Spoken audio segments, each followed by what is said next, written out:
સુરત શહેરમાં અવારનવાર છેતરપિંડીની ફરિયાદો પોલીસ ચોપડે નોંધાતી હોય છે। ભેજાબાજ અવનવી તકનીક અજમાવી સામાન્ય લોકોને શિકાર કરતા હોવાના અનેક કિસ્સાઓ સતત વધારો થઈ રહ્યો છે।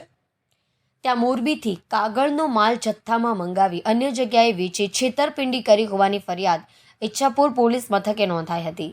જે ઘટનામાં પોલીસે તપાસનો દોર શરૂ કર્યો હતો। 1 કરોડથી વધુની છેતરપિંડી હોવાથી પોલીસે ટેકનિકલ સોર્સને ખાનગી બાતમીદારોને કામે લગાડી આરોપીઓને પકડવામાં સફળતા મળી હતી। સુરતમાં 1 કરોડની છેતરપિંડીના કેસમાં વોન્ટેડ નેમસ ઠક્કરની ઈચ્છાપુર પોલીસે ધરપકડ કરી જેલના સળિયા પાછળ ધકેલ્યો છે।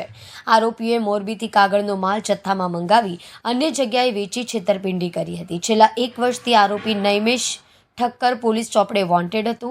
આ ઘટનામાં ઈચ્છાપુર પોલીસ આરોપીને ઝડપવા માટે વેશ પલટો કર્યો હતો। પોલીસની સ્વિગી ડિલિવરી મેન બની આરોપીને મહારાષ્ટ્ર પુણેથી ઝડપી લેવાયો હતો।